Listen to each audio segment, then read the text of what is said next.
अग्निवीर योजना पर सूत्रों के हवाले से बड़ी खबर आई है। अग्निवीर योजना में कुछ बदलाव हो सकते हैं। सूत्र इस बात की जानकारी दे रहे हैं अग्निवीर जवानों का कार्यकाल बढ़ाया जा सकता है। अभी अग्निवीर जवानों का कार्यकाल 4 साल है। 25% रिटेंशन की स्कीम में बदलाव हो सकता है। ये बड़ी खबर हम आपको बता रहे हैं। अग्निवीर योजना बदलाव के तौर पर जवानों का कार्यकाल बढ़ाया जा सकता है। अभी फिलहाल अग्निवीर जवानों का 25% कोटा निर्धारित किया गया था। अब ये जानकारी मिल रही है कि रिटेंशन को और बढ़ाया जा सकता है। 25% से उस कोटे को ज्यादा किया जा सकता है। हमारे सहयोगी संदीप बोल इस वक्त हमारे साथ जुड़ चुके हैं। संदीप, क्या जानकारी, क्या अपडेट इस खबर से संबंधित? देखिए, जब से अग्निपथ स्कीम लागू हुई है, यानी कि तकरीबन 1.5 साल हो गया है, और 1.5 साल में अभी फिलहाल तीनों सेना के अंगों में तीनों के जो है पहले बैच जो है अभी वो है, यानी कि अभी 1.5 साल का कार्यकाल हुआ है और उसके बाद 2.5 साल का भी उनका बचता है। तो ऐसे में सरकार की तरफ से, खासतौर पर रक्षा मंत्रालय की तरफ से ये बात कही गई थी, क्योंकि एक स्कीम है और एक योजना है, योजना को समय समय पर रिव्यू भी किया जाएगा। जिस वक्त ये लॉन्च किया गया था स्कीम, उसी वक्त ये बात कही गई थी कि समय समय पर इसको रिव्यू किया जाएगा और अगर किसी तरीके की कोई बदलाव की गुंजाइश हो तो उसको भी किया जाएगा। तो उसी हिसाब से फिलहाल जो सूत्रों के मुताबिक डीएमए जो है, डिपार्टमेंट ऑफ मिलिट्री अफेयर्स, उन्होंने तीनों सेना के अंगों से रिव्यू मांगा है, उन्होंने डिटेल्स मांगी है और उसके हिसाब से रिव्यू भी किया जाएगा। हालांकि ये कहना बहुत मुश्किल है कि कितना किस तरीके का बदलाव उसमें होगा, लेकिन जो बात कही जा रही है कि जो रिटेंशन है, यानी कि जो 25% सैनिकों को रखना है, बाकी 75% जो अग्निवीर है उनको नहीं रखना है। हो सकता है कि रिटेंशन का जो परसेंटेज है ये बढ़ सकता है। साथ ही जो भर्ती है, क्योंकि इस वक्त अगर आर्मी की बात करें, आर्मी में सिर्फ इस बार 40,000 से अग्निवीरों की जो है भर्ती की गई थी, तो हो सकता है कि इस नंबर को भी बढ़ाया जाए, ताकि जब नंबर बढ़ेंगे तो 25 रिटेंशन होगा। अगर रिटेंशन 25% भी हुआ तब भी सेना में सैनिकों की संख्या ज्यादा होगी। और साथ ही जो 4 साल का जो कार्यकाल है, हो सकता है इसमें भी कुछ बदलाव हो सकता है। छुट्टियां जो कि रेगुलर सोल्जर और अग्निवीरों की छुट्टी है, उनके बीच में डिफरेंस है। और एक लास्ट बहुत इंपॉर्टेंट चीज ये है कि अगर सैनिक, कोई अग्निवीर अगर कोई एक्सीडेंट में या किसी ट्रेनिंग के दौरान उसकी मौत हो जाती है या किसी ऑपरेशन में उसकी जान चली जाती है, तो उसके घर वालों को फाइनेंशियल असिस्टेंस क्या दे सकते हैं, कितना हो सकता है, उन सब चीजों को लेकर भी अभी चर्चा जरूर चल रही है। और ये बहुत मुश्किल है कि बदलाव है। दो बड़ी, पहली तो ये कि कार्यकाल बढ़ाया जा सकता है, 4 साल से उसको ज्यादा किया जा सकता है, और दूसरा हमारे साथ जुड़ने के लिए और जानकारी तक पहुंचाने के लिए। उधर बस्ती में चलती कार आग का गोला बन गई। कार सवार लोगों ने किसी तरीके से कूदकर अपनी जान बचाई। देखते देखते कार धू धू कर जलने लगी। जब तक ग्रामीण आग बुझाने की कोशिश करते, कार जलकर राख हो चुकी थी। बताया जा रहा है कि भीषण गर्मी के चलते कार ओवरहीट हो गई, जिसके चलते कार में आग लग गई। ये लोग इलाज कराने के लिए बस्ती आ रहे थे।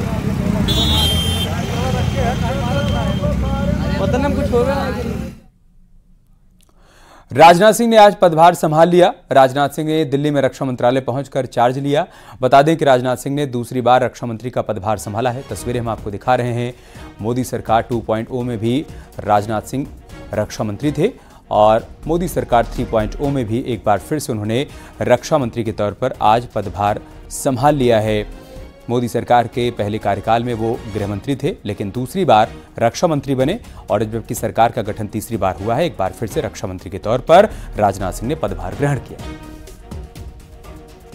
पहले प्रायोरिटीज थी, वही आगे भी हमारी प्रायोरिटीज रहेंगी और भारत की अभेद्य सुरक्षा और साथ ही साथ भारत की अजेय सेना और हमारे सैनिकों का कल्याण, ये हमारी प्रायोरिटीज में विशेष रूप से शामिल है। यानी हम चाहते हैं एक सशक्त भारत का निर्माण हो, आत्मनिर्भर भारत का निर्माण हो, ये हमारा उद्देश्य है। और साथ ही साथ रक्षा उत्पाद में हम आत्मनिर्भर बने, ये सबसे बड़ा उद्देश्य हमारा है।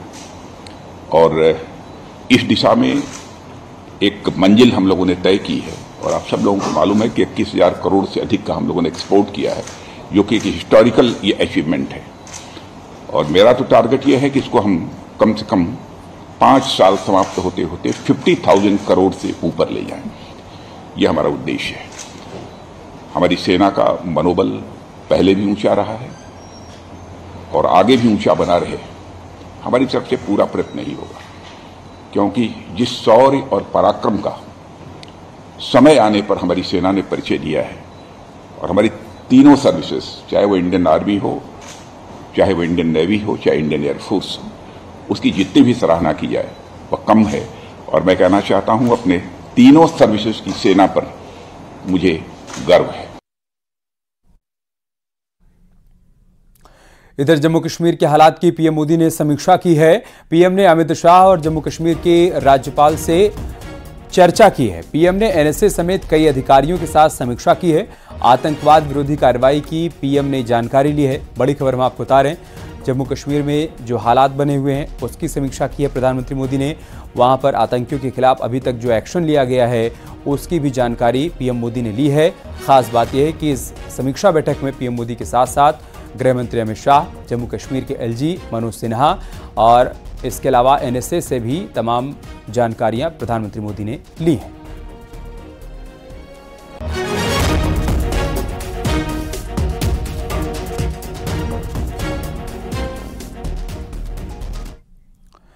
उधर आरएलडी के अध्यक्ष जयंत चौधरी ने आज अपना पदभार संभाल लिया। जयंत ने शिक्षा मंत्रालय पहुंचकर शिक्षा राज्य मंत्री का पदभार ग्रहण किया। तस्वीरें हम आपको दिखा रहे हैं। बतौर शिक्षा राज्य मंत्री उनको जिम्मेदारी मिली है और आज उन्होंने पदभार ग्रहण कर लिया है। केंद्रीय शिक्षा मंत्री धर्मेंद्र प्रधान भी आपको नजर आ रहे हैं और साथ ही दोनों राज्य मंत्री, इन्हीं में से एक जयंत चौधरी। आप देखिए आज सभी ने अपना अपना कामकाज संभाल लिया है।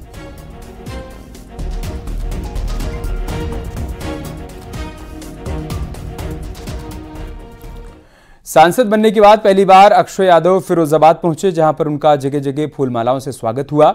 इस दौरान पार्टी कार्यालय में कार्यकर्ताओं ने उनका स्वागत किया तो उन्होंने कार्यकर्ताओं का आभार व्यक्त किया। अक्षय यादव ने कहा कि शिकोहाबाद सिरसागंज में सड़क की समस्याओं का समाधान करेंगे और फिरोजाबाद को जाम से निजात दिलाएंगे।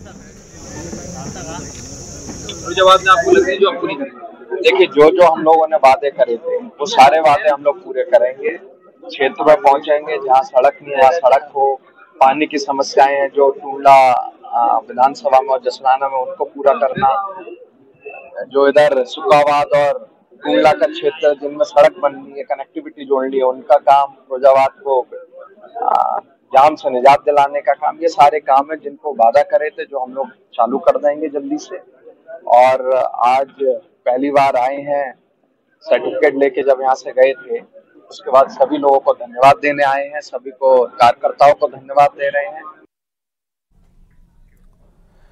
गोरखपुर में भीषण गर्मी के चलते अस्पतालों में मरीजों की भीड़ बढ़ती जा रही है। ओपीडी तक पूरा हॉल मरीजों से भरा हुआ है। इन दिनों अस्पतालों में उल्टी, बुखार, स्किन से संबंधित मरीज पहुंच रहे हैं। डॉक्टर तेज धूप से बचने और खान पान में सावधानी बरतने की सलाह दे रहे हैं। इस समय जो टेम्परेचर बहुत ज़्यादा बढ़ गया, गर्मी के कारण से काफ़ी ऐसे मरीज आ रहे हैं जिनको गर्मी से संबंधित जितनी बीमारी होती हैं, लक्षण होते हैं, काफ़ी उनको डिहाइड्रेशन हो जाता है, बुखार हो जाता है, उल्टी दस्त हो जाता है, इस तरीके के आ रहे हैं। लेकिन नहीं है, बहुत ज़्यादा सीरियस नहीं है, माइल्ड मॉडरेट में ही आ रहे हैं। लेकिन हम लोग यहाँ पे हमारे बीआरडी में एक अलग से वार्ड में उनका पूरी व्यवस्था किया गया है। अलग से एक वार्ड बना दिया गया 10 बेड का, कम से कम उसमें सारी व्यवस्थाएं रखी गई हैं। ओपीडी उस कारण से कुछ ऐसे मरीजों की संख्या बढ़ गई है। इधर भीषण गर्मी की वजह से जंगली जानवरों का भी बुरा हाल है। वाराणसी के सारनाथ स्थित मिनी जू में गर्मी के कारण तमाम पशु पक्षी परेशान हैं। जू प्रशासन ने गर्मी से पक्षियों और जानवरों को बचाने के लिए तमाम कवायद शुरू कर दी।